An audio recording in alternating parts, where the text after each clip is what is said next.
Chaque instant a son présent. Et ensuite? Et ben, alors, je ne sais plus ce que j'ai dit. Attends. Ton idée est dans le passé. Voilà. Donc, quand tu passes une journée à colorier, tu es dans le présent, même que, admettons, tu colories un parapluie, et puis tu colories le bonhomme qui va avec. Ben, le parapluie est dans le présent, puisque c'est ta journée, coloriage du présent. Donc le présent, c'est quelque chose, c'est quoi? C'est un ensemble d'instants. De combien d'instants le présent? Ça dépend comment tu appelles le présent. Ça, tu peux donner une semaine, tu peux donner un jour, une seconde. En fait, je sais pas tellement parce qu'on ne sait pas exactement ce que c'est le présent, le passé et tout ça. C'est vrai que, par exemple, quand je suis née, ça c'était le passé, ça c'est sûr. Mais mon avenir, ça c'est le futur. Donc ça, je sais pas ce qui va se passer, mais le présent, c'est ce que je fais maintenant. C'est ce que je vis à l'instant même, quoi. À l'instant même. Mais Moi, je trouve que c'est ça le présent. C'est pas ce qui s'est passé au matin. c'est l'instant. Mhm. Le présent, c'est l'instant. Oui. Quand tu es à l'école, on dit présent, absent, tout ça. Donc tu dis présent. Tu n'es pas présent sur la minute. Là, tu es présent toute l'heure de cours. Voilà un exemple. Oui, je comprends ce que tu veux dire. Tu ne peux pas être présent un instant et puis l'instant d'après. Oui, mais tu es toujours présente. Ouais. Mais tu es présente pendant beaucoup d'instants, à tous les instants, pendant toute la journée. Mais c'est le présent de tous les instants. C'est le présent de tous les instants. Oui. Par exemple, en primaire, parce qu'en secondaire, c'est pas le même, il y a plusieurs instituteurs. Mais en primaire, par exemple, au matin, ils font du français. Et juste après, ils font de la mathématique. Le français, c'est passé, c'est pas parce que t'es corps à l'école que c'est corps au présent. Donc ce que tu fais juste avant, c'est le passé. Enfin, moi, c'est ce que je dis. C'est ainsi que tu le vis. Ouais. Mais présent, ça dépend. Tu peux présent, alors ton corps peut être présent, mais alors ton esprit, il n'est pas présent.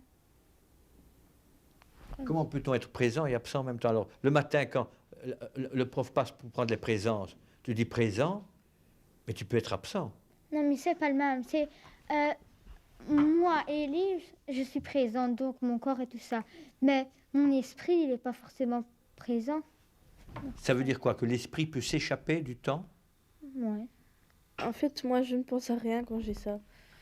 Enfin, comme Élise dit, c'est vrai qu'on est dans une genre de bulle. Tu penses plus à rien.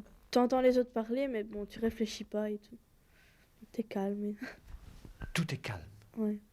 À Euro Disney, c'est sûr que ça passe plus vite que quand tu es en classe au cours d'histoire. Hein. Écoute un peu bien la question que je te pose. Ça veut dire que le temps, c'est pas toujours le même temps, selon que l'on s'ennuie ou que l'on s'amuse? Le temps, c'est le temps. Le temps, c'est une seconde, c'est 2 secondes. Mais il te paraît plus vite, des fois, et plus vite des autres. Il paraît plus long ou plus court? Ouais. Comment se fait-il que la même longueur nous paraisse plus long, plus court? Est-ce que 1 mètre, 100 centimètres nous paraît certains jours plus court et certains jours plus long? Ça dépend. Tu es peut-être moins éveillé, tu es peut-être plus fatigué. Comment se fait-il que l'unité du temps peut nous paraître plus long ou plus court et que l'unité, par exemple, de mesure des distances, ça peut nous paraître plus long aussi?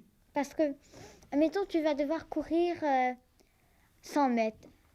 Tu le fais en courant la première fois. Voilà. 2 jours plus tard, tu le fais en marchant. Ça va te sembler plus court en courant.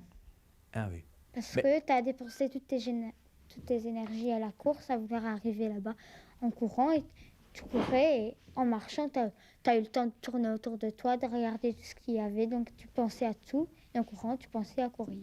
Oui, mais attention. Toi, tu donnes l'exemple de ce que tu as vécu, du temps qu'il faut pour parcourir 100 mètres. Du temps. Mais si je te montre une latte de 1 mètre, est-ce que certains jours, elle va t'apparaître plus longue et puis certains autres jours plus courte, cette latte, si elle a 1 mètre? Ça dépend. Je peux être tout près ou je peux être loin. Hein. Si je suis loin, elle sera petite. Si je suis près, elle sera Ah oui, c'est bon. Et puis, c'est pas une latte, c'est pas du temps. Une latte, c'est des centimètres. Oui, mais comment se fait-il que, si tu veux, la quantité de temps peut nous paraître plus court ou plus long, et que la quantité de centimètres, est-ce que ça peut nous paraître plus long ou plus court aussi si on a 100? Une quantité de 100 centimètres, est-ce qu'elle nous paraît plus longue le lundi, plus courte le mardi? Non, ça non. Ça, non. Parce que c'est une mesure. Une mesure, tu vis pas dans la mesure. Tu peux pas te. La mesure, elle s'envoie pas ainsi quand elle en a. Elle veut pas écouter. Hein. La mesure, c'est pas s'agrandir, c'est diminuer. Mais, et la mesure du temps, 1 heure, c'est 1 heure. Oui, mais tu ne la passes pas de la même façon puisque la mesure, elle ne vit pas. Donc, La mesure centimètre, tu veux dire? Ouais. Et la mesure temps, elle vit? on la vit, nous. Parce que c'est nous qui voulons qu'elle arrive, qu'elle passe plus vite ou moins vite. Oui. Attention, écoute bien ce que je vais te dire. Est-ce que la mesure du temps, c'est quelque chose qui est en nous ou qui est en dehors de nous?